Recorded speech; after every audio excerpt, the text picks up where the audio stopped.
membahas materi tentang neoklasi nih. Ya betul banget Ra, neoklasi itu kan identik dengan kehidupan banget ya. Betul banget, betul banget. Dan ini juga relate banget gak sih sama kehidupan kita? Betul banget relate dengan keadaan sehari-hari dan biasanya juga kita pakai gak sih? Betul. Tanpa disengaja seperti itu ya. Betul. Nah, kita di sini nggak sendirian nih, Fir. Kita kedatangan narasumber yang hebat banget nih. Iya, betul banget nih. Narasumbernya tuh benar-benar sangat hebat dan kita tuh benar-benar ingin banget nih berinteraksi sama dia. Betul banget ya, betul. Oke, biar nggak lama-lama nih, kita panggil aja nggak sih narasumber hebat kita ini? Kita panggil ya. Iya. Langsung aja 1, 2, 3. Kabar Kanan Kariman. Halo Kak. Aku baik, alhamdulillah. Lumayan macet ya, apalagi kan ini di Jakarta. Iya, betul banget sih di Jakarta. Ya. Oke. Nah, Kak, sebelumnya kamu udah tahu sih apa yang materi podcast yang kita bahas hari ini? Oh tentu dong. Belum tahu. Masa peneplasi kan. Betul banget.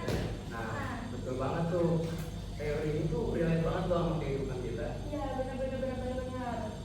Betul.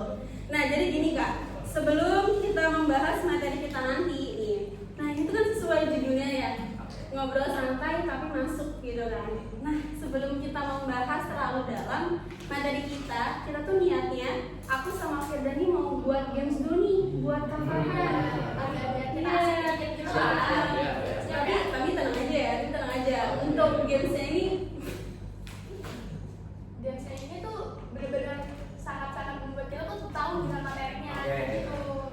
Terus habis itu kita benar-benar langsung ngasih jawabannya aja atau ngasih pertanyaan ya ke Farhan atau ke Dimas.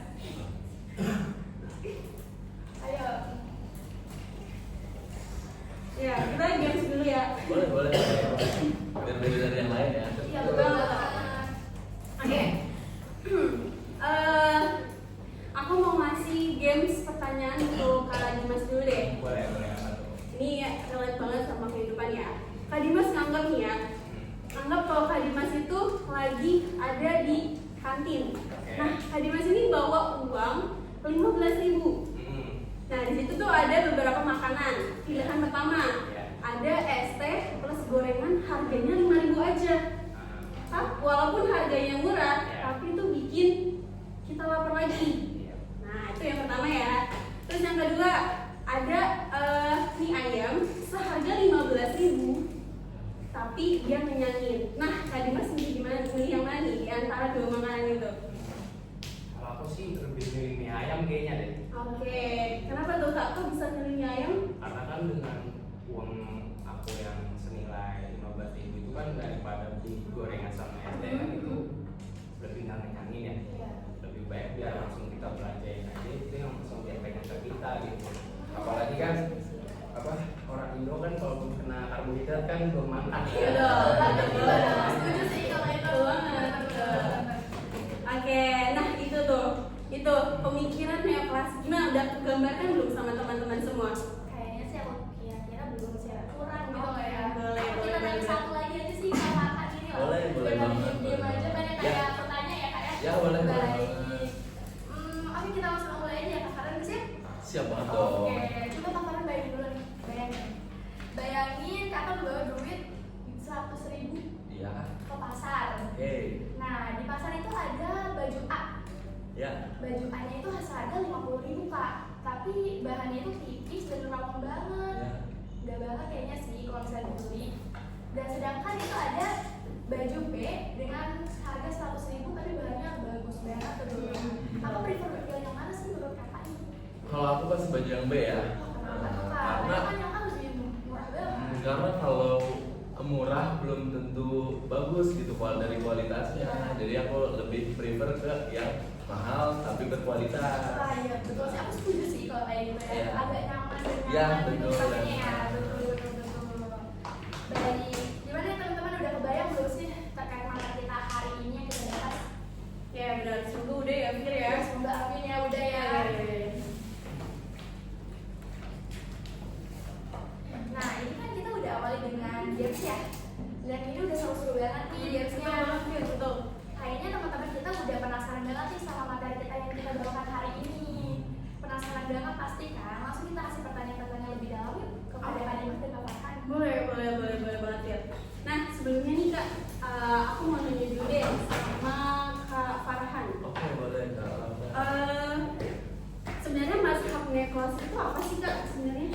Jadi gini lah, Upin. Gimana tuh? Karena terjadinya pemikiran ekonomi pada abad ke-19, Amerika Serikat itu menjadi negara terkaya di dunia. Amerika mengalami pertumbuhan ekonomi yang sangat besar dan pendapatan rata-rata naik 2 kali lipat. Ya meskipun pertumbuhan penduduknya naik juga 10 kali lipat. Oke, Lo oke. ada tambahan nggak sih dari tadi Mas? Nah, tapi gini juga, kalau aliran inflasi itu sebenarnya itu nggak dapat dukungan loh dari negara Prancis, karena aliran ini itu sangat dianggap itu sangat rendah. Dan bahkan para profesor dari Jerman tuh menolak dengan adanya ide ini, dan doktrin-doktrin neoklasik ini bukan hanya ditinggalin, tapi juga setiap upaya analisisnya itu tidak dipercaya. Oh, berarti bisa aku simpulin kalau negara Prancis itu tidak mendukung teori mazhab ini ya? Iya, betul banget gitu. Paham. Berarti beda sama klasik yang lebih produksi dan tenaga kerja gitu kan? Iya betul, Fir. Neoklasik lebih nanya gitu. Nih salah satu contohnya ya. Iya. Kayak kenapa orang milih beli ini bukan itu, Oke. atau gimana orang bikin keputusan ekonomi.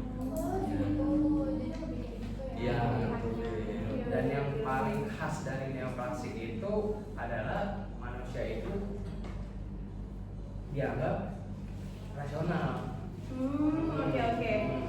Berarti maksudnya rasional dalam arti mikir untung-untungnya itu bukan sih Kak? Nah, exactly lah. Konsumen kan itu kayak mau memaksimalkan kepuasan, sedangkan kalau produsen itu kan ingin memaksimalkan keuntungan. Oke. Oke. Tadi kan kita udah ngebahas tentang gimana sih cara materinya aliran neoklasik itu ya.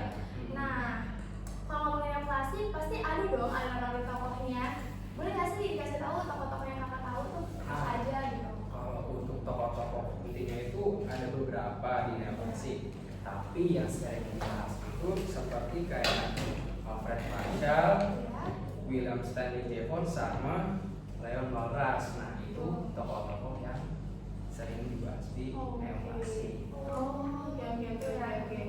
Nah, tadi tuh aku dengar Kak Dimas itu nyebutin Alfred Marshall. Nah, Alfred Marshall itu apa sih yang membuat dia tuh penting nih di teori mazhab neoklasik ini? Iya, apa yang Gimana tuh Kak?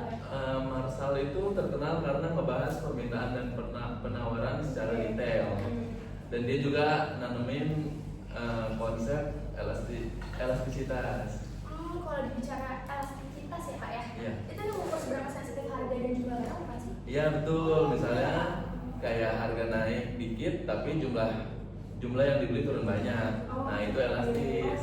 Berarti neoklasik ini udah mulai serius pakai grafik juga ya?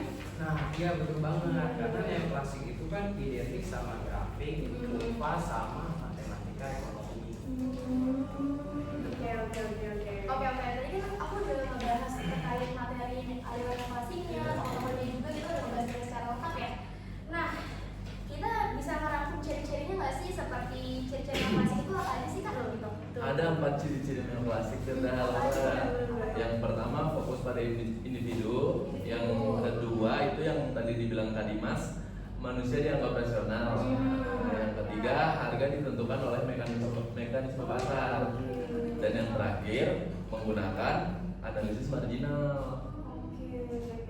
Nah, tadi kan Kak Farhan tuh nyebutin analisis marginal ya Kak ya?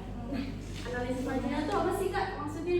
Boleh dijelasin nggak tuh? Simpelnya tuh kayak gini ya, kalau itu mereka melihat kayak tambahan manfaat atau tambahan biaya. Misalnya tuh kayak kita misalkan lagi di coffee shop nih, kayak kita mau tambah 1 gelas kopi lagi nggak, dan masih puas juga nggak? Kalau misalkan udah enggak ya berarti kan berhenti aja gitu. Berarti kalau misalnya dia puas tuh kita harus berhenti gitu ya? Berarti Iya. nggak sama kehidupan sehari-hari ya? Iya betul banget. Berarti neoklasik ini sebenarnya dekat banget sama hal itu juga nggak sih? Iya, baru sadar loh. Iya, karena keputusan ekonomi kecil sehari-hari itu dasarnya neoklasik lah. Iya betul. Nih, tadi kita udah bahas semuanya nih. Pasti alirannya tuh dan teorinya tuh nggak ada yang sempurna nggak sih Kak? Kan Iya. itu ya nggak sempurna kan. Betul banget. Termasuk kita juga. Boleh nggak sih kita kasih tuh kritik-kritik atau kekurangannya nih dari kelas ini apa nih Pak? Nah, kalau untuk kritik utamanya itu mereka itu terlalu menganggap manusia itu selalu rasional kan. Iya. Padahal kan realitanya itu manusia itu kan selalu emosional kayak gitu. Iya. Oke, berarti kayak lagi lapar, bisa dikit langsung kalap gitu ya.